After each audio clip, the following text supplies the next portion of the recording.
Hello. अब हम लोग देखिए क्या करते हैं, यहाँ पे हमने एसी सोर्स लगा रखा है जिसका अल्टरनेटिंग वोल्टेज क्या है, V naught sine omega T. इस तरह से इसकी वोल्टेज भी चेंज कर रही है और इसके अंदर में करंट भी कुछ ना कुछ मूव करेगा। ठीक है, वो करंट कितनी होगी, तो उस करंट को भी हम लिख सकते हैं I is equal to I naught sine omega two भी लिख सकते हैं, कोई दिक्कत नहीं है। वो लिख सकते हैं आई नॉट साइन ओमेगा टी, लिख सकते हैं इस तरह से, कोई दिक्कत नहीं है।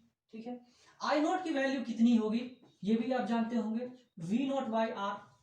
ठीक है, चलिए अब इससे पहले डीसी करंट जब हम लोग पढ़ रहे थे, इलेक्ट्रिक करंट टॉपिक जब हमने पढ़ लिया था, तो उसमें क्या पढ़ा था, क्या पढ़ा था हमने, उसमें यही पढ़ा था ना कि कितनी हीट एनर्जी आ रही है। कि कोई अगर रेसिस्टर है ना, अगर कोई रेसिस्टर है, ठीक है, तो अगर वो रेसिस्टर है तो उसके अंदर कुछ ना कुछ, मान लो ये डीसी था, मान लो एसी नहीं डीसी है, ठीक है, डीसी है, तो हमने क्या पढ़ा था, इसके अंदर जो हीट एनर्जी डेवलप हो रही है वो कितना हो रही है, I square R into T.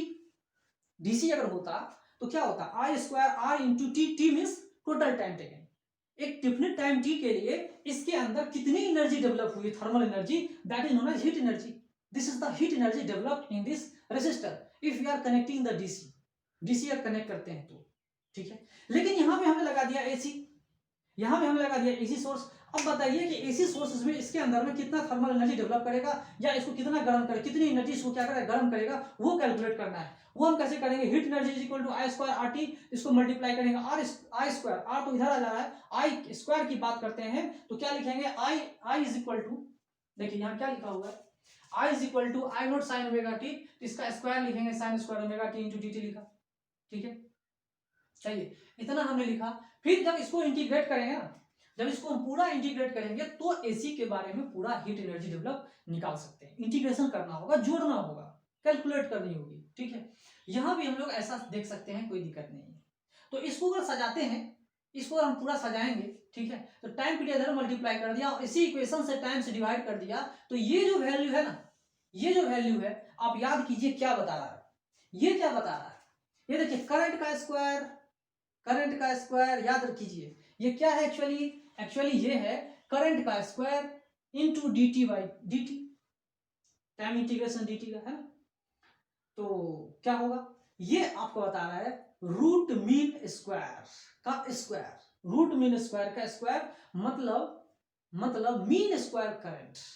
ठीक है, ये क्या बता रहा है, मीन स्क्वायर करंट। इसको हम लिख सकते हैं कैसे, कैसे लिख दिया, R T I square, R T I square R M S, या नहीं तो आई, इसको ऐसे भी लिख सकते हैं, heat energy developed is equal to I square R M S R T. इस तरह से हम लोग लिख सकते हैं, कोई दिक्कत नहीं।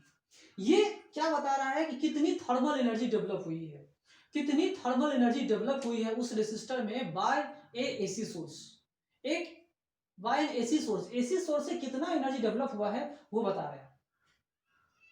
ठीक है, तो ये जो हमने बताया, for a time T, complete time period T के लिए, एक कंप्लीट टाइम पीरियड टी के लिए हमने इतना हीट कैलकुलेट करना, this is the complete heat driving through the resistor in complete time period और for a long time period, long time के लिए भी इतना ही और एक कंप्लीट टाइम पीरियड में इतना ही।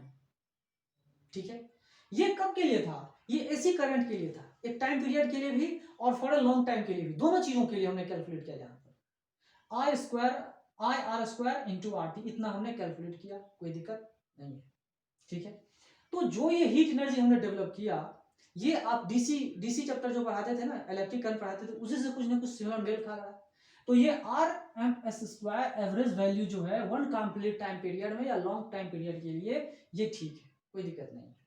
ठीक है, तो इसीलिए हम यहाँ हीटिंग इफेक्ट का यूज कर रहे थे, आरएमएस वैल्यू को फाइंड करने के लिए हमने हीटिंग इफेक्ट का यूज किया, क्योंकि जितने सारे हॉट वायर इंस्ट्रूमेंट है सब हीटिंग इफेक्ट पे बेस्ड है।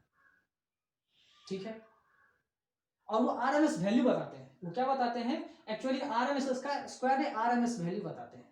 चलिए वो वैल्यू हमने वन कंप्लीट टाइम पीरियड के, लॉन्ग टाइम पीरियड के लिए हम लोग कैलकुलेट कर लेते हैं, कोई दिक्कत नहीं है, समझ में आ गई होगी बात। ठीक है, सिमिलरली वोल्टेज की बात करें तो वोल्टेज में भी वही कहानी होती है, एक आरएमएस वोल्टेज होता है, एक आरएमएस वोल्टेज होती है जो कंप्लीट टाइम पीरियड के लिए डिफाइन किया जाता है, कंप्लीट टाइम पीरियड के लिए डिफाइन किया जाता है ना।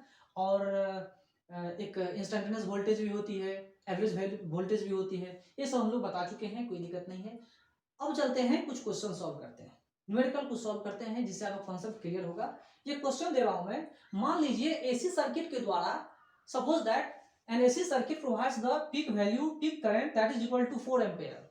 AC source provides the current 4 ampere and its frequency is 50 hertz, और उसका फ्रीक्वेंसी कितना है 50 हर्ट्ज दिया हुआ है। तो बताइए उसकी RMS वैल्यू कितनी होगी। RMS मतलब करंट की RMS वैल्यू कितनी है।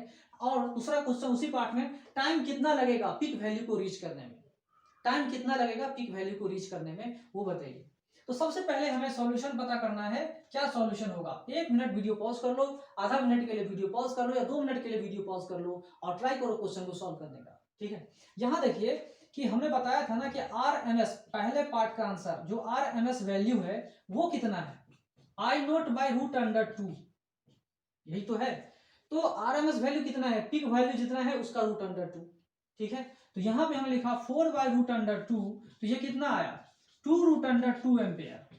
इतना करंट जो है वो रूट मीन स्क्वायर करंट भी क्या है, रूट मीन स्क्वायर करंट। समझ में आ रही है बात। चलिए रूट मीन स्क्वायर करंट है। अब चलिए इतनी बात तो समझ में आई। दूसरे क्वेश्चन का पार्ट, दूसरे क्वेश्चन का पार्ट हमारा क्या है, टाइम बताइए कितना होगा I0 पीक करंट पहुंचने में। तो आपको पता होना चाहिए पीक करंट पहुंचने के लिए कितने टाइम पीरियड की जरूरत पड़ती है, कितना टाइम का जरूरत पड़ता है। तो वो टाइम जो होता है ना, वो टाइम पीक करंट को पहुंचने के लिए पूरे कंप्लीट टाइम पीरियड का 1/4 भाग लगता है। कितना लगता है, एक टाइम पीरियड का चौथाई भाग। कितना लगता है वो, एक कंप्लीट टाइम पीरियड का चौथाई भाग लगता है। ठीक है, चलिए इतनी बात सही है। तो सबसे पहले हम लोग टाइम पीरियड निकालेंगे। Time period is equal to 1 frequency, और फ्रीक्वेंसी आपका दिया हुआ है, इंडिया वाला फ्रीक्वेंसी दिया हुआ 1/50। ठीक है, तो 1/50 दिया हुआ है, तो इसी से आप टाइम को भी निकाल सकते हो। 1/4 यहाँ पे भी क्या कर देंगे, 1/4 कर देंगे, तो 1/200 निकल जा रहा है। ठीक है, ये कितना आ जाएगा 1/200। This is the time required. इतने टाइम में क्या हो रहा है कि वो पीक वैल्यू पे पहुंच जा रही है।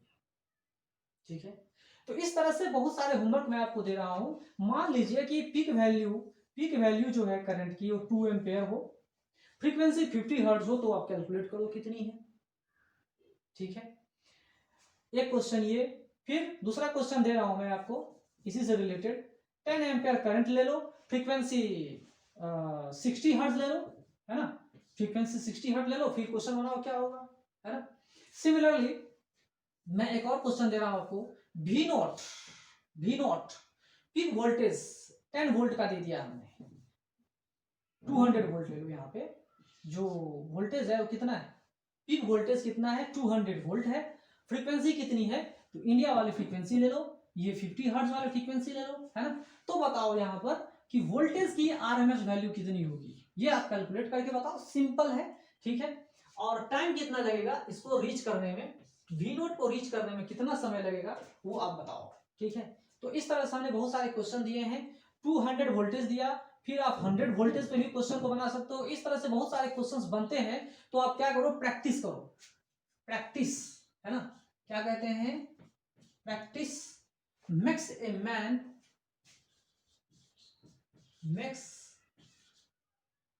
मैन क्या, परफेक्ट या एक्सपर्ट, है ना। क्या कहेंगे, यहाँ परफेक्ट बनाता है या नहीं तो एक्सपर्ट बनाएगा। प्रैक्टिस कीजिए, ईमानदारी से प्रैक्टिस कीजिए, सफलता जरूर हासिल होगी, है ना। Practice makes a man perfect. ठीक है, ओके।